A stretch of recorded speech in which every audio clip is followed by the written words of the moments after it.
BBC প্রবাহে আপনাদের সবাইকে স্বাগত জানাচ্ছি। আমি শারমিন রমা। শুরুতেই দেখে নেব আজ কি থাকছে।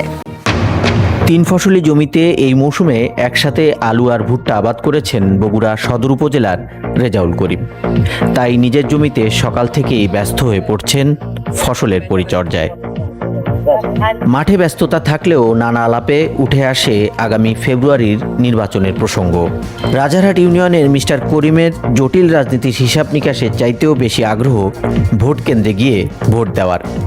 কেননা বিগত 3টি জাতীয় নির্বাচনে তার ভোট দেওয়ার সেই সুযোগই মেলেনি। যাওয়ার আগে ভোট হয়ে যায়, মারামারি হানাহানি এগুলো যায়, এদিকে ভোট নেয় আর ওইলে প্রার্থীর ইয়েলা সব উঠে চলে গেছে, ভোট হয়ে গেছে। তার মতো এবারের নির্বাচন নিয়ে নানা উচ্ছ্বাসের গল্প আছে এই জনপদের সাধারণ ভোটারদের। আমরা চাই সুষ্ঠু নির্বাচন, শান্তিপূর্ণ নির্বাচন, কোনো মারধর কোনো ইয়ে নেই। আমরা তো 17 বছরের মধ্যে মানে নির্বাচনী ভোটই দিবার যেতে পারিনি। সদর উপজেলার পাশেই বগুড়ার গাবতলীতে কথা হয় গৃহিণী রোকেয়া আক্তারের সাথে।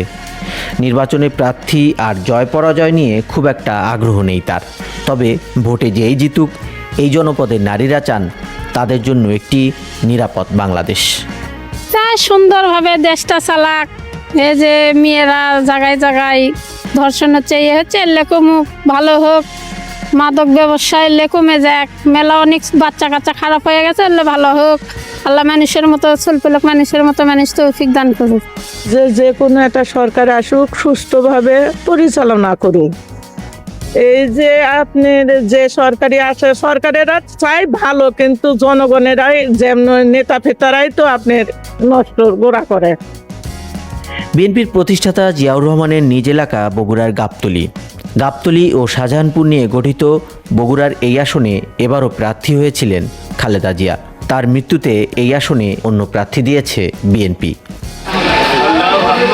রাস্তার মোড়ে, চায়ের আড্ডায় কিংবা মাঠে ঘাটে ভোটের আলাপ বেশ জমে উঠেছে। বিএনপির দুর্গ হিসেবে পরিচিত এই এলাকায় নির্বাচন নিয়ে ভোটারদের উচ্ছ্বাস আছে।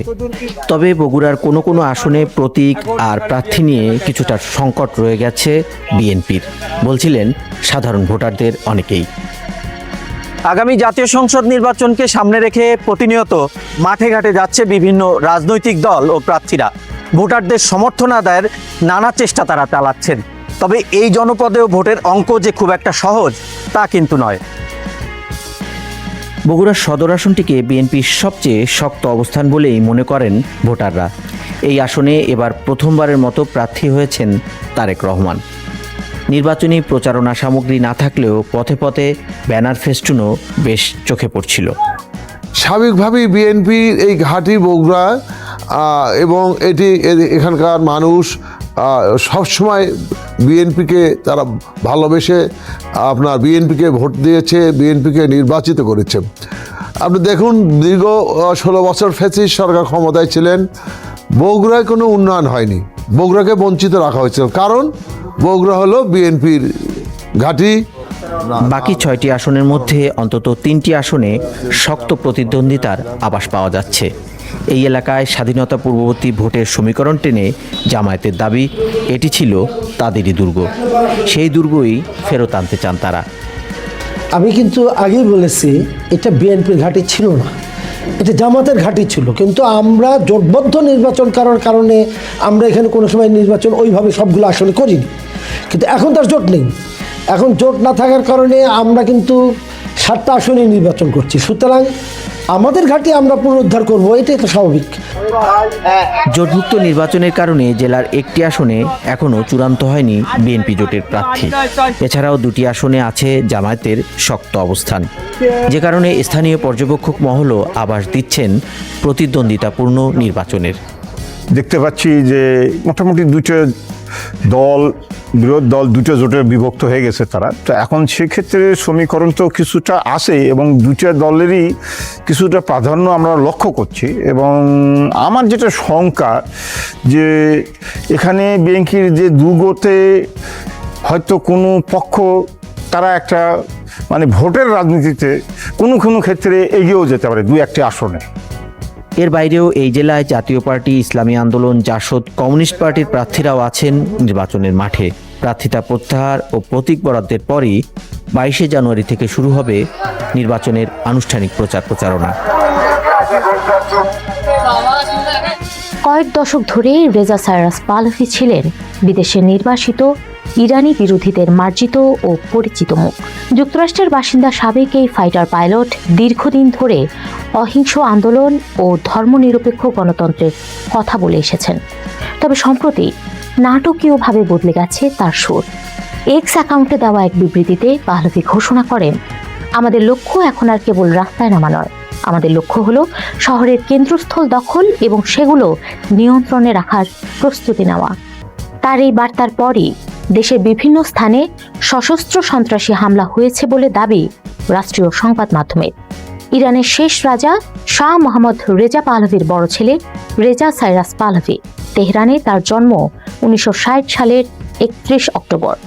মাত্র 7 বছর বয়সেই আনুষ্ঠানিকভাবে ক্রাউন প্রিন্স ঘোষণা করা হয় তাকে। 17 বছর বয়সে যুদ্ধবিমানের প্রশিক্ষণ নিতে যুক্তরাষ্ট্রের টেক্সাসের রিজ এয়ারফোর্স বেজে যান পাহলভি। সেই প্রশিক্ষণ চলাকালে 1979 সালের বিপ্লবের মধ্য দিয়ে ইরানের রাজতন্ত্রের পতন ঘটে। মধ্যপ্রাচ্যের রাজনৈতিক সমীকরণ পাল্টে যায়, বর্তমান রাজনৈতিক ব্যবস্থা প্রতিষ্ঠিত হয়, আর পাহলভির দেশে ফেরার পথ রুদ্ধ হয়ে যায়। প্রশিক্ষণ শেষে ইউনিভার্সিটি অব সাদার্ন ক্যালিফোর্নিয়া থেকে রাষ্ট্রবিজ্ঞানে ডিগ্রি লাভ করেন পাহলভি। 1980-এর দশকে ইরাক যুদ্ধের সময় স্বেচ্ছাসেবক হিসেবে দেশের হয়ে যুদ্ধ বিমান চালানোর প্রস্তাব দিলেও তা প্রত্যাখ্যান করে তেহরান কর্তৃপক্ষ। এরপর থেকে দীর্ঘদিন ধরে নির্বাসিত জীবনযাপন করছেন রেজা সাইরাস পাহলভি। স্ত্রী ইয়াসমিন পাহলভি ও 3 মেয়েকে নিয়ে যুক্তরাষ্ট্রে বসবাস করেন তিনি। দীর্ঘ 40 বছরেরও বেশি সময় ধরে ইরানের গণভোট ও অহিংস পরিবর্তনের পক্ষে জনমত তৈরির কাজ করে আসছিলেন রেজা সাইরাস পাহলভি। তবে সম্প্রতি তার বক্তব্যের ভাষা ও সুর ব্যাপক কঠোর হয়ে উঠেছে। গত 10 জানুয়ারি এক বিবৃতিতে পরিবহন, তেল ও গ্যাসের মতো গুরুত্বপূর্ণ খাতের শ্রমিকদের দেশব্যাপী ধর্মঘটের ডাক দেওয়ার আহ্বান জানান পাহলভি। একই সঙ্গে ইমমর্টাল গার্ডের তরুণ, সাবেক রাজকীয় বাহিনী এবং বর্তমান নিরাপত্তা বাহিনীর সদস্যদের সরকারের পক্ষ ত্যাগের আহ্বান জানান তিনি। রেজা পাহলভি বলেন, আমি মাতৃভূমিতে ফেরার প্রস্তুতি নিচ্ছি, যাতে আমাদের জাতীয় বিপ্লবের বিজয়ের মাহেন্দ্রক্ষণে আপনাদের পাশে থাকতে পারি। সমর্থকদের 1979 পূর্ববর্তী সিংহ ও সূর্য খচিত পতাকা উত্তোলনের আহ্বান জানান পাহলভি। এই পতাকা তার বাবার শাসনের প্রতীক। পাহলভির বক্তব্যের তীব্র প্রতিক্রিয়া জানিয়েছে তেহরান। এই বিক্ষোভকে অনিশ্চয়তার নতুন পর্যায় ও অভ্যন্তরীণ সশস্ত্র যুদ্ধ হিসেবে আখ্যায়িত করেছে রাষ্ট্রীয় গণমাধ্যমগুলো। প্রতিবেদনে উল্লেখ করা হয়েছে, পাহলভির এই ডাক আসলে পুলিশ ও বাসিস বাহিনীর ওপর হামলার জন্য সন্ত্রাসী গোষ্ঠীগুলোর একটি ছদ্মবেশ মাত্র। পাহলভির এই তৎপরতার পেছনে বিদেশি হস্তক্ষেপের যোগসূত্র দেখছেন ইরানি কর্মকর্তারা। তাদের দাবি, 2025 সালের মে মাসে ইসরায়েল ও ইরানের মধ্যে 12 দিনের যুদ্ধের অবসানের পর মার্কিন প্রেসিডেন্ট ডোনাল্ড ট্রাম্প ও ইসরায়েলি প্রধানমন্ত্রী বেনিয়ামিন নেতানিয়াহুর প্ল্যান বি এর অংশ হিসেবে এই অস্থিরতা তৈরি করা হয়েছে। সড়কে পাহলভির জনপ্রিয়তা বাড়লেও ইরানের বিভক্ত বিরোধী দলগুলোর মধ্যে তীব্র সমালোচনার মুখে পড়েছেন তিনি। সম্প্রতি এক নিবন্ধে ইরান বিষয়ক বিশেষজ্ঞ আলী রেজা নাদের লিখেছেন, পেহলভির রাজনৈতিক কর্মকাণ্ড বিভাজন তৈরি করছে। সমালোচকদের অভিযোগ, পাহলভির ঘনিষ্ঠ বলয় নোবেল শান্তি পুরস্কার বিজয়ী নার্গিস মোহাম্মদীর মতো বিশিষ্ট ভিন্ন মতাবলম্বীদের বামপন্থী বা সন্ত্রাসী আখ্যা দিয়ে আক্রমণ করছে। তিনি আরও লিখেছেন, পাহলভি উপদেষ্টাদের নিয়ে অন্যদের অস্বস্তি থাকা সত্ত্বেও তিনি তাদের উপরই ভরসা রাখছেন। পাহলভি কি আসলেই বিরোধীদের বিরুদ্ধেই বিরোধী পক্ষ হয়ে উঠেছেন কিনা, সেটি এখন মূল প্রশ্ন। নাদের লেখেন, পাহলভির অনলাইন জনসমর্থনের একটি অংশ মূলত ইরান সরকারের সঙ্গে যুক্ত সাইবার আর্মি দ্বারা পরিচালিত, যার উদ্দেশ্য হল বিরোধীদের মধ্যে বিভেদ সৃষ্টি করা। এটি একটি বড় প্রশ্ন তুলে দেয় যে আসলে কে কাকে ব্যবহার করছে। অভ্যন্তরীণ কোন্দল সত্ত্বেও অস্থিরতার মধ্যে সবচেয়ে পরিচিত মুখ হিসেবে টিকে আছেন পাহলভি। নির্বাসিত এই রাজপুত্র 47 বছর আগে হারানো সিংহাসন ফিরে পেতে শেষ চাল চালছেন বলে মনে হচ্ছে। ইরানে চলমান বিক্ষোভের শাসক গোষ্ঠীর ওপর চাপ বাড়ছে। একের পর এক প্রতিবাদে তেহরানের ক্ষমতার ভিত নড়বড়ে হয়ে উঠলেও এই সংকটময় সময়ে প্রকাশ্যে কোনো পদক্ষেপ নিচ্ছে না ইসরায়েল। বরং হুমকি বা সামরিক উত্তেজনা ছড়ানোর বদলে নীরব কৌশলেই হাঁটছে তেল আবিব। প্রকাশ্যে হুমকি বা সামরিক উত্তেজনা বাড়ানোর বদলে দেশটি পরিস্থিতি গভীরভাবে পর্যবেক্ষণ করছে এবং সবচেয়ে গুরুত্বপূর্ণ বিষয় হিসেবে দেখছে যুক্তরাষ্ট্রের প্রেসিডেন্ট ডোনাল্ড ট্রাম্পের পরবর্তী পদক্ষেপ। ওয়াশিংটন কী সিদ্ধান্ত নেয়, ইরান প্রশ্নে যুক্তরাষ্ট্র কতটা কঠোর হয়, সেদিকেই এখন তেল আবিবের চোখ। গত কয়েক সপ্তাহ ধরে ইরানে ব্যাপক মুদ্রাস্ফীতি ও অর্থনৈতিক সংকটের বিরুদ্ধে শুরু হওয়া বিক্ষোভ দ্রুতই সরকারের বিরুদ্ধে বড় আন্দোলনে রূপ নেয়। রাজধানী তেহরান থেকে শুরু করে দেশের 180টিরও বেশি শহর ও জনপদে ছড়িয়ে পড়া এই বিক্ষোভ শাসক গোষ্ঠীর দমন ক্ষমতার সামনে বড় ধরনের চ্যালেঞ্জ হয়ে দাঁড়িয়েছে। এই অস্থিরতার দায় এড়াতে সরকার বরাবরের মতোই আঙ্গুল তুলছে যুক্তরাষ্ট্র ও ইসরায়েলের দিকে। এমন প্রেক্ষাপটে ইসরায়েল মনে করছে এখন হস্তক্ষেপ করলে তা উল্টো তেহরানের পক্ষেই যেতে পারে। এতে ইরান সরকার অভ্যন্তরীণ সংকট থেকে জনগণের দৃষ্টি সরিয়ে বিদেশি শত্রুর বিরুদ্ধে জাতীয়তাবাদী আবেগ উস্কে দেওয়ার সুযোগ পাবে। সে কারণেই দীর্ঘদিন ধরে ইরানকে প্রকাশ্যে হুমকি দিলেও এবার নেতানিয়াহু সরকার কৌশলগত নীরবতা বেছে নিয়েছে। বিষয়টি সম্পর্কে অবগত একাধিক ইসরায়েলি সূত্র জানিয়েছে, প্রধানমন্ত্রী বেনিয়ামিন নেতানিয়াহু সাম্প্রতিক দিনগুলোতে ইরানের পরিস্থিতি নিয়ে একাধিক নিরাপত্তা বৈঠক করেছেন। একই সঙ্গে মন্ত্রীদের স্পষ্টভাবে নির্দেশ দিয়েছেন ইরান নিয়ে প্রকাশ্যে কোনো মন্তব্য না করতে। এর আগে বিক্ষোভের শুরুতে ইসরায়েলের বিজ্ঞান মন্ত্রী গিলা গামেলিয়ান সামাজিক যোগাযোগ মাধ্যমে ইরানি বিক্ষোভকারীদের সমর্থনে পোস্ট দেওয়ার পর প্রধানমন্ত্রীর কার্যালয় অন্তত 2 বার মন্ত্রীদের চুপ থাকার পরামর্শ দেয়। 11 জানুয়ারি সাপ্তাহিক মন্ত্রিসভার বৈঠকে নেতানিয়াহু বলেন, ইসরায়েল ইরানের ঘটনাগুলো নিবিড়ভাবে পর্যবেক্ষণ করছে এবং বিক্ষোভকারীদের স্বাধীনতার সংগ্রামের প্রতি আমাদের সমর্থন রয়েছে, কিন্তু এই মুহূর্তে আমরা কোনো পদক্ষেপ নিলে সেটি হস্তক্ষেপ হিসেবেই ব্যাখ্যা করা হবে। তবে তেহরান বা দেশটির সর্বোচ্চ নেতৃত্বের বিরুদ্ধে তিনি কোনো সরাসরি হুমকি দেননি। ইসরায়েলের সাবেক এক জ্যেষ্ঠ নিরাপত্তা কর্মকর্তা মনে করেন এই মুহূর্তে হস্তক্ষেপ করার কোনো যৌক্তিকতা নেই। তার মতে এতে ইরানের অভ্যন্তরীণ দুর্বলতা আরও প্রকট হওয়ার বদলে সরকার বিদেশি ষড়যন্ত্রের অজুহাত পেয়ে যাবে এবং অভ্যন্তরীণ সমর্থন জোগাড় করতে পারবে। রাজনৈতিক স্তরে নীরবতা থাকলেও ইসরায়েলের গণমাধ্যমে ইরানের বিক্ষোভ নিয়ে ব্যাপক আলোচনা চলছে। গত জুন মাসে 12 দিনের যুদ্ধে ইরানের ব্যালিস্টিক ক্ষেপণাস্ত্র হামলার স্মৃতি এখনও টাটকা থাকায় সম্ভাব্য উত্তেজনা নিয়ে উদ্বেগ বেড়েছে। মধ্য ইসরায়েলের কয়েকটি শহরের পৌরসভা সতর্কতামূলক ব্যবস্থা হিসেবে আশ্রয়কেন্দ্র খোলা রাখার ঘোষণা দিয়েছে। পাশাপাশি ইসরায়েল প্রতিরক্ষা বাহিনী গুজব ছড়ানো নিয়ে সতর্ক করেছে। আইডিএফ জানিয়েছে ইরানের বিক্ষোভ একটি অভ্যন্তরীণ বিষয় এবং সেনাবাহিনী পরিস্থিতি নিয়মিত পর্যবেক্ষণ করছে। এই অনিশ্চয়তার প্রতিফলন দেখা যাচ্ছে স্থানীয় প্রশাসনেও। মধ্য ইসরায়েলের রামাত গান শহরের মেয়র কার্মেল শামা বলেন, এবার পরিস্থিতি ইসরায়েলের হাতে কম, বরং ইরানে কি ঘটছে বা প্রেসিডেন্ট ট্রাম্প কি ভাবছেন তার উপর বেশি নির্ভর করছে। আমরা ইরানি জনগণের স্বাধীনতার আকাঙ্ক্ষার প্রতি আন্তরিক শুভকামনা জানাই। ইরানের এই অস্থিরতা ইসরায়েলের সামরিক পরিকল্পনাকেও নতুন করে জটিল করে তুলেছে। তেল আবিব ইরানের ব্যালিস্টিক ক্ষেপণাস্ত্র কর্মসূচি এবং লেবাননে হিজবুল্লাহকে পুনর্গঠনের চেষ্টা নিয়ে উদ্বিগ্ন। এসব মোকাবেলায় যে সম্ভাব্য অভিযান নিয়ে আলোচনা চলছিল তা এখন পুনর্বিবেচনায় রয়েছে। ইসরায়েলি কর্মকর্তারা বলছেন তারা এখন পরিস্থিতিকে প্রতিরক্ষামূলক ও প্রক্রিয়াশীল দৃষ্টিভঙ্গি থেকে দেখছেন। ইনস্টিটিউট ফর ন্যাশনাল সিকিউরিটি স্টাডিজের জ্যেষ্ঠ গবেষক এবং মোসাদের সাবেক কর্মকর্তা সীমা শাইন বলেন, বিক্ষোভের কারণে ইরানে ইসরায়েলের সম্ভাব্য সামরিক হামলার পরিকল্পনা কার্যত স্থগিত রয়েছে। যুক্তরাষ্ট্র যখন প্রকাশ্যে বিক্ষোভকারীদের সমর্থন জানাচ্ছে, তখন ওয়াশিংটনকে নেতৃত্ব দিতে দেওয়াটাই ইসরায়েলের জন্য স্বাভাবিক কৌশল। তিনি আরও বলেন, ট্রাম্প ইরানের বিরুদ্ধে সামরিক পদক্ষেপ নেওয়ার সিদ্ধান্ত নিলে পরিস্থিতি দ্রুত বদলে যেতে পারে। সেক্ষেত্রে সম্ভাব্য প্রতিশোধ হিসেবে ইসরায়েলকে লক্ষ্যবস্তু করতে পারে ইরান। এই আশঙ্কা থেকেই নীরবে হিসাব করছে তেল আবিব। ইরানের জাতীয় পতাকা আয়তাকার। এটি 3টি রঙের সমন্বয়ে ডিজাইন করা। উপরের সবুজ রং ইসলাম, অগ্রগতি ও সমৃদ্ধির প্রতীক। মাঝের সাদা রং শান্তি ও সততার প্রতীক এবং নিচের লাল রং সাহস, ত্যাগ ও শহীদদের রক্তের স্মারক। পতাকার মাঝখানে সাদা অংশে লাল রঙের একটি ক্যালিগ্রাফিতে লেখা রয়েছে আল্লাহু। এছাড়া সবুজ ও লাল অংশের সীমানা বরাবর সাদা রঙে মোট 22 বার আল্লাহু আকবার লেখা আছে, উপরে 11 বার এবং নিচে 11 বার। এটি মূলত 1979 সালের ইসলামী বিপ্লবের দিনটিকে ইঙ্গিত করে। সম্প্রতি এই পতাকার মাঝে ক্যালিগ্রাফিতে লেখা আল্লাহ শব্দটি বাদ দিয়ে সেখানে সিংহ ও সূর্য সংবলিত একটি প্রতীক বসিয়ে প্রচার করেছে ইলন মাস্কের মালিকানাধীন সামাজিক মাধ্যম এক্স। সেই সঙ্গে পরিবর্তিত এই পতাকা থেকে আল্লাহু আকবার শব্দগুলো বাদ দেওয়া হয়েছে। ইরানের বেশ কয়েকটি রাষ্ট্রীয় প্রতিষ্ঠান ও কর্মকর্তাদের অফিসিয়াল এক্স অ্যাকাউন্টে নতুন এই পতাকা সংযোজন করা হয়েছে। এমনকি রাষ্ট্রীয় গণমাধ্যম তাসনিম নিউজের এক্স অ্যাকাউন্টেও পরিবর্তিত পতাকা যুক্ত করা হয়েছে।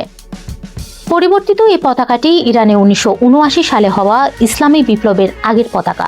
সে সময়ে ইরান ছিল একটি পাশ্চাত্যপন্থী দেশ। ইলন মাস্কের এক্স মূলত ইরানকে সেই দিকেই নিয়ে যেতে চান। পতাকা পরিবর্তন সেই উদ্দেশ্যেই করা হয়েছে। আন্দোলনের সময়ও অনেকেই ইরানের ভেতরে এবং বাইরে পরিবর্তিত এই পতাকা উড়িয়েছেন। ইরানের institute for war and peace reporting এর বিশ্লেষক ইতিহাসবিদ রেজা এইচ আকবরী আল জাজিরাকে বলেন, 1979 সালের আগের এই পতাকাটি বরাবরই বিতর্কিত। এটি দেশের ভেতরে ও বাইরে বিরোধিতার প্রতীক। তিনি আরও বলেন, এই পতাকাটি মূলত ব্যবহার করে ইরানের রাজতন্ত্রপন্থী বিরোধীরা, যারা 1979 সালের আগের মতো শাসন প্রক্রিয়ায় ফিরে যেতে চান। আল জাজিরার প্রতিবেদনে বলা হয়েছে, ইরানে যখন ইন্টারনেট বন্ধ ছিল তখন এক্সে পতাকা পরিবর্তন করা হয়েছে। এর ফলে আন্দোলনকারীদের মধ্যে তেমন কোনো প্রভাব পড়েনি। ইতিহাসবিদ রেজা এইচ আকবরী বলেন, পতাকা পরিবর্তনের এই প্রক্রিয়া অনেকটা একটি ভবন জয় করে পুরাতন পতাকা নামিয়ে নতুন পতাকা স্থাপনের একটি ডিজিটাল সংস্করণ। এই বিশ্লেষকের দাবি, এর ফলে মাঠের আন্দোলনকারীদের মধ্যে তেমন কোনো প্রভাব পড়বে না। ইরানে আন্দোলন চলছে 2 সপ্তাহেরও বেশি সময় ধরে। এ পর্যন্ত শতাধিক এলাকায় ছড়িয়েছে বিক্ষোভ। হতাহতের সংখ্যাও নেহাত কম নয়। আন্দোলন তুঙ্গে ওঠার পর সম্প্রতি দেশটিতে ইন্টারনেট বন্ধ করে দেয় সরকার। এমন সময় সহিংস বিক্ষোভকারীদের প্রতি সহায়তার হাত বাড়িয়ে দেন ইলন মাস্ক। ইন্টারনেট সুবিধা বন্ধ হয়ে যাওয়ায় দেশটিতে স্টারলিংক সুবিধা চালু করেন তিনি। তবে ইরান সরকার স্টারলিংকও বন্ধ করে দিয়েছে বলে জানা গেছে। এদিকে গত 4 জানুয়ারি ইরানের সর্বোচ্চ ধর্মীয় নেতা আয়াতুল্লাহ আলী খামেনি এক্সে ইংরেজিতে লিখেছেন, আমরা শত্রুর কাছে মাথা নত করব না। এর জবাবে ইলন মাস্ক ফার্সি ভাষায় লিখেছেন, এটা অবাস্তব কল্পনা।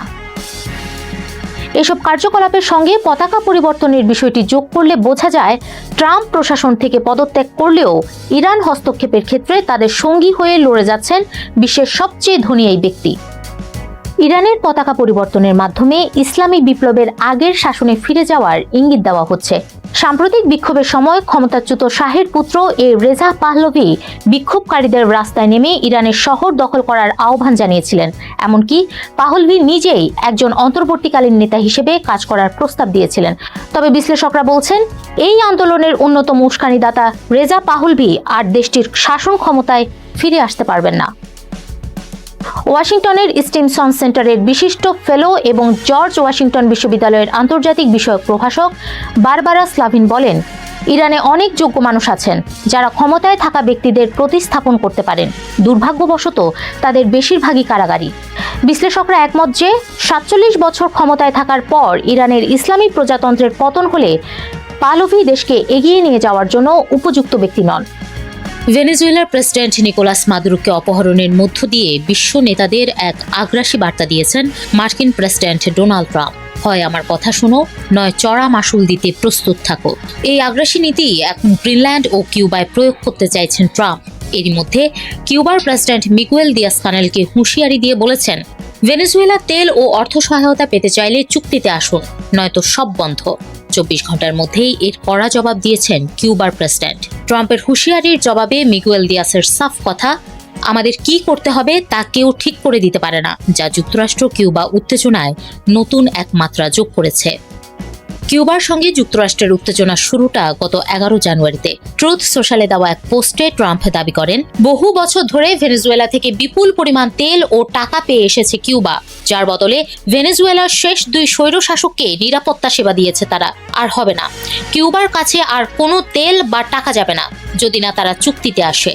তবে কি সেই চুক্তি সেটি স্পষ্ট করেননি ট্রাম্প। পরে এয়ারফোর্স ওয়ানের সাংবাদিকদের এক প্রশ্নের জবাবে ট্রাম্প জানান, যুক্তরাষ্ট্র কিউবার সঙ্গে কথা বলছে, যেসব মানুষ চাপে পড়ে কিউবা ছেড়েছেন তাদের বিষয়ে আলোচনা চলছে। ট্রাম্পের এমন দাবি অবশ্য উড়িয়ে দিয়েছেন কিউবার প্রেসিডেন্ট। যুক্তরাষ্ট্রের সঙ্গে কোনো আলোচনা হয়নি বলে জানান তিনি। অভিবাসন সংক্রান্ত আলাপ হলেও এর জন্য ওয়াশিংটনের নীতিকেই দায়ী করেছেন দিয়াস কানেল। তিনি বলেন, যুক্তরাষ্ট্রের দীর্ঘদিনের অবরোধই কিউবানদের দেশ ছাড়তে বাধ্য করেছে, যা একটি ব্যর্থ নীতি। যুক্তরাষ্ট্রের সব রাজনৈতিক দলের সঙ্গেই আলোচনায় বসতে আগ্রহের কথাও জানান দিয়াস কানেল। তবে এক্ষেত্রে তিনি বলেন, আমরা গঠনমূলক ও দায়িত্বশীল সংলাপে আগ্রহী, কিন্তু তা হতে হবে সার্বভৌম সমতা, পারস্পরিক সম্মান, আন্তর্জাতিক আইনের নীতি, পারস্পরিক লাভ এবং অভ্যন্তরীণ বিষয়ে হস্তক্ষেপ না করার ভিত্তি। মাদুরোকে অপহরণের সময় মার্কিন সামরিক অভিযানে কিউবার 32 নাগরিক নিহত হয়েছে বলে আগেই জানিয়েছে কিউবা সরকার, যা এবার যুক্তরাষ্ট্রের কড়া সমালোচনা করেছেন দিয়াস কানেল।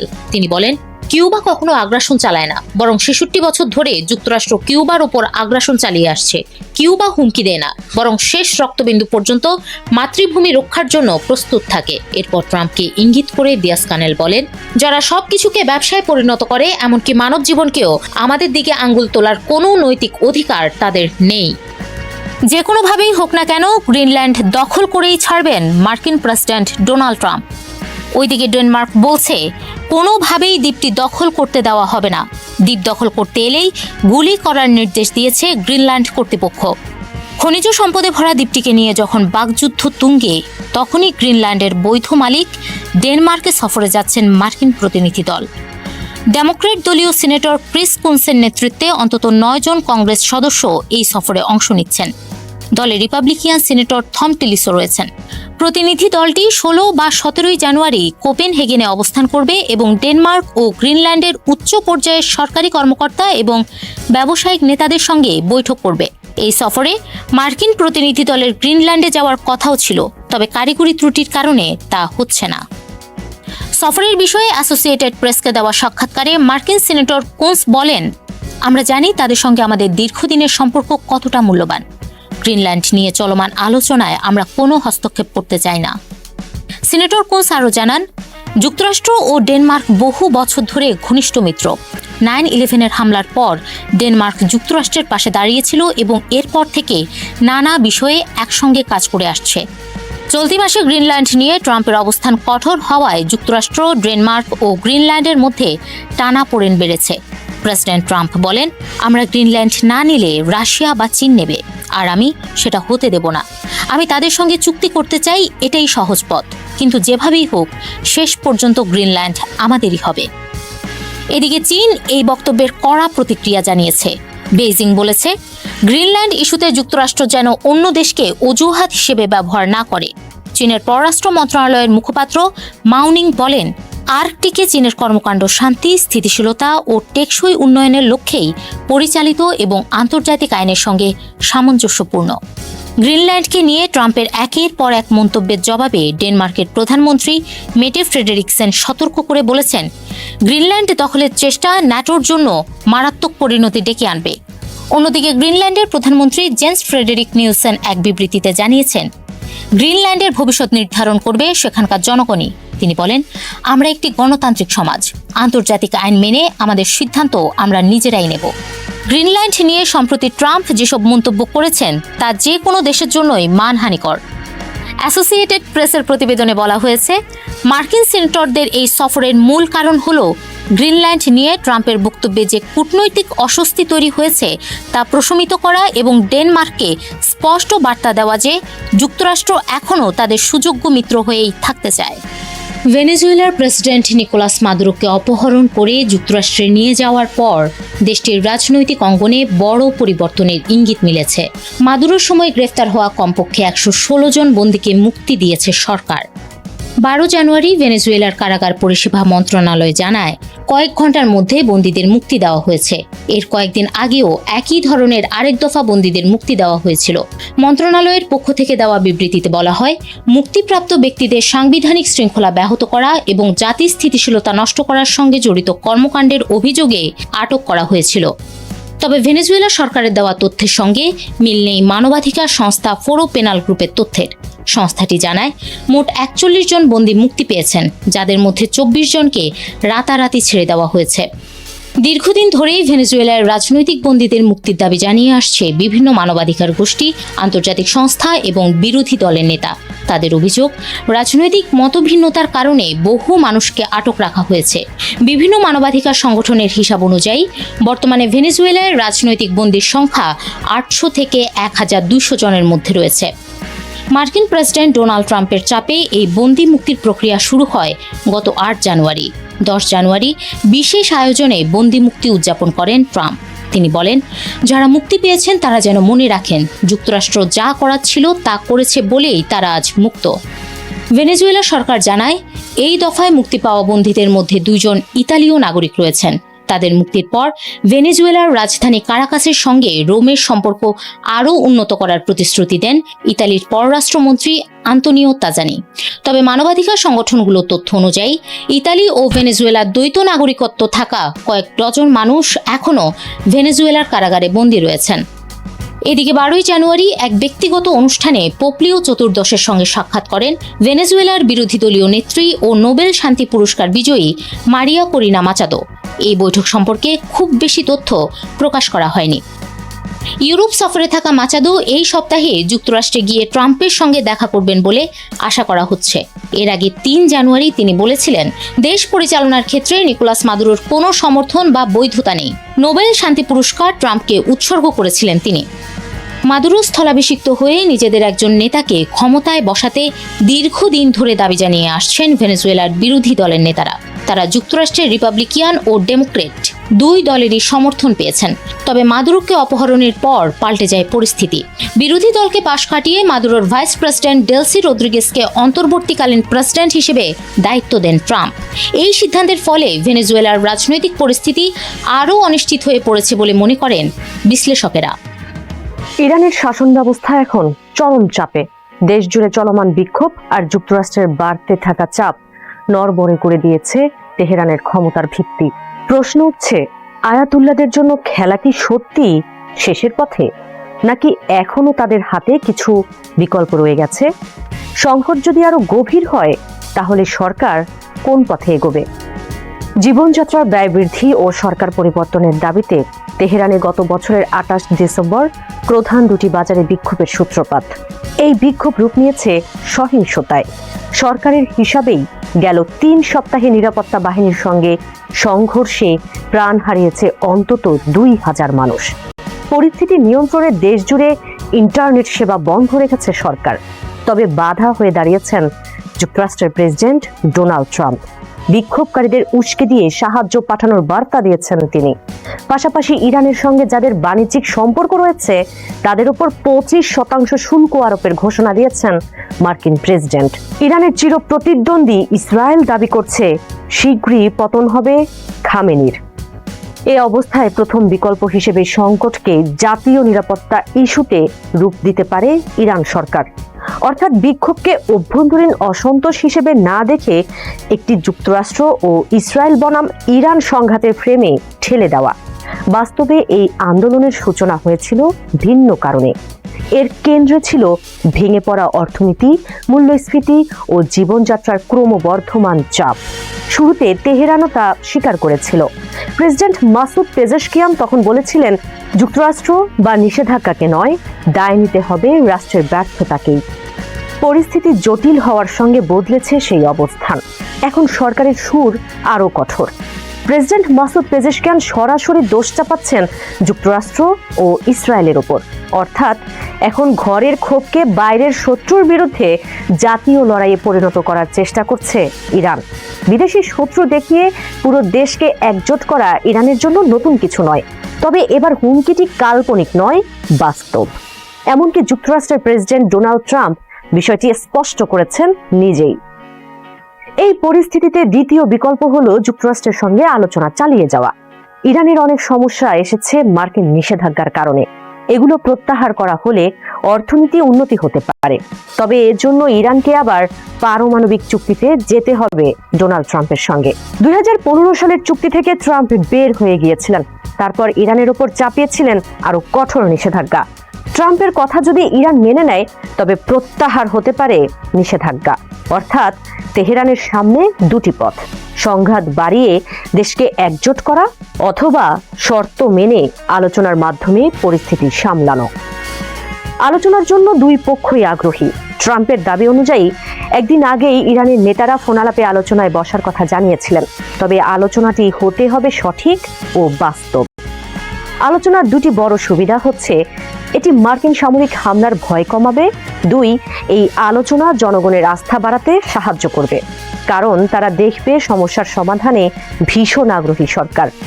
বেশিরভাগ ইরানির চোখে এই আলোচনা মানেই নিষেধাজ্ঞা প্রত্যাহারের সম্ভাবনা, আর নিষেধাজ্ঞা উঠে গেলে অর্থনীতি অন্তত কিছুটা হলেও স্বস্তি পেতে পারে। কিন্তু এই আশার বিপরীতে দাঁড়িয়েই সামনে আসে তৃতীয় বিকল্প, নির্দয় দমন নীতি। এই পথ ইরানের জন্য নতুন নয়, অতীতেও বহুবার তারা এই কৌশল ব্যবহার করেছে এবং এর পেছনে বাস্তব কারণও রয়েছে। অনেক দেশে দীর্ঘস্থায়ী অস্থিরতা সামরিক বাহিনীর ভেতর ভাঙন তৈরি করে। নিজেদের পরিবার, জীবিকা কিংবা নিজ সম্প্রদায় নিয়ে দুশ্চিন্তা বাড়ে সেনাদের। অনেক সময় তারা বুঝতে পারে যাদের উপর গুলি চালাতে বলা হচ্ছে তারা আসলে তাদেরই মানুষ। এতে বাহিনীর মনোবল ভেঙে পড়ে, দুর্বল হয়ে যায় শাসন ব্যবস্থা। তবে ইরানের ক্ষেত্রে সমীকরণটা আলাদা। এখানে শাসন ব্যবস্থার হাতে রয়েছে একটি স্বতন্ত্র ও অত্যন্ত শক্তিশালী সামরিক বাহিনী, যা ইসলামিক রেভলিউশনারি গার্ড কর্পস বা IRGC নামে পরিচিত। এটি শুধু একটি বাহিনী নয়, বরং রাষ্ট্র ক্ষমতার মূল স্তম্ভ। অনেক ক্ষেত্রেই এর ক্ষমতা নিয়মিত সেনাবাহিনী, নৌবাহিনী ও বিমান বাহিনীর চেয়েও বেশি। এই কারণেই বিক্ষোভ দমনে কঠোর শক্তি প্রয়োগ এখনো ইরানি শাসকদের কাছে একটি বাস্তব ও কার্যকর বিকল্প হিসেবেই বিবেচিত হচ্ছে। IRGCর প্রধান দায়িত্ব ইরান রাষ্ট্রকে রক্ষা করা নয়, স্রেফ শাসন ব্যবস্থাকে টিকিয়ে রাখা। এটি একটি আদর্শিক সামরিক বাহিনী, যার আনুগত্য সংবিধান বা জনগণের প্রতি নয়, সরাসরি আয়াতুল্লাহ ও ইসলামী শাসনতন্ত্রের প্রতি। শাসন ব্যবস্থা যদি দমন পীড়নের নির্দেশ দেয়, IRGC তা নির্বিঘ্নে বাস্তবায়ন করবে, কারণ তাদের অস্তিত্ব, ক্ষমতা ও স্বার্থ পুরোপুরি শাসন ব্যবস্থার টিকে থাকার সঙ্গে জড়িত। এই বাহিনীর কঠোর আনুগত্য ও শৃঙ্খলার প্রমাণ স্পষ্ট। বিভিন্ন প্রতিবেদনে জানা যাচ্ছে IRGCর সদস্যরা ইতিমধ্যেই রাস্তায় মোতায়েন রয়েছে। অর্থাৎ পরিস্থিতির যদি আরও অবনতি ঘটে, তাহলে IRGC কঠোর শক্তি প্রয়োগে দ্বিতীয়বার ভাববে না। সহিংসতা ইরানি শাসকদের জন্য সবসময়ই একটি বিকল্প, আর এখান থেকেই সামনে আসে শেষ বিকল্পটি, অভ্যন্তরীণ ছাড় দেওয়া। তবে ইরানের অর্থনীতির যে করুণ দশা, তাতে এই পথটি সবচেয়ে কঠিন। ইরানের অর্থনীতি ইতোমধ্যেই গভীর সংকটে। ধারণা করা হচ্ছে চলতি বছরে দেশটির অর্থনীতি 1.7% এবং আগামী বছরে আরও 2.8% পর্যন্ত সংকুচিত হতে পারে। এই বাস্তবতায় শাসক গোষ্ঠীর পক্ষে বড় ধরনের ছাড় দেওয়া প্রায় অসম্ভব। কর কমানো বা ভর্তুকি বাড়ানোর মতো অর্থনৈতিক পদক্ষেপ অনেক সময় জনরোষ প্রশমিত করে, কিন্তু ইরানের ক্ষেত্রে সে সুযোগ কার্যত নেই, কারণ এসব ছাড় দেওয়ার মতো আর্থিক সামর্থ্য এখন সরকারের হাতে নেই। রাজনৈতিক ছাড়ের ক্ষেত্রেও ব্যবস্থা খুব একটা ভিন্ন নয়। শাসক গোষ্ঠীর দৃষ্টিতে তারা ইতোমধ্যেই উল্লেখযোগ্য ছাড় দিয়েছে। প্রায় 2 দশকের মধ্যে প্রথমবার দেশটি একজন সংস্কারপন্থী প্রেসিডেন্ট পেয়েছে।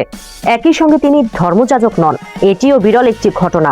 প্রেসিডেন্ট মাসুদ পেজেশকিয়ানের অধীনে সমাজে কিছু শিথিলতার ইঙ্গিতও দেখা যাচ্ছে। আগের তুলনায় বেশি নারী হিজাব ছাড়াই চলাফেরা করছেন, সাইকেল চালাচ্ছেন, এমনকি কোথাও কোথাও গোপনে মদ পরিবেশনের ঘটনাও সামনে আসছে। কিন্তু প্রশ্ন থেকেই যায়, এখান থেকে শাসক গোষ্ঠী আর কতটা এগোতে পারবে? স্বৈরাচারী ব্যবস্থার জন্য এটি এক সূক্ষ্ম ভারসাম্যের লড়াই। অতিরিক্ত ছাড় দিলে নিয়ন্ত্রণ হারানোর ঝুঁকি থাকে, আবার ছাড় না দিলে জমে থাকা ক্ষোভ যে কোনো সময় বিস্ফোরিত হতে পারে। এই দুই ঝুঁকির মাঝখানেই এখন দাঁড়িয়ে আছে ইরানের শাসন ব্যবস্থা। সবাইকে শুভকামনা জানিয়ে আমি শারমিন রমাজ এখানেই বিদায় নিচ্ছি। ভালো থাকবেন।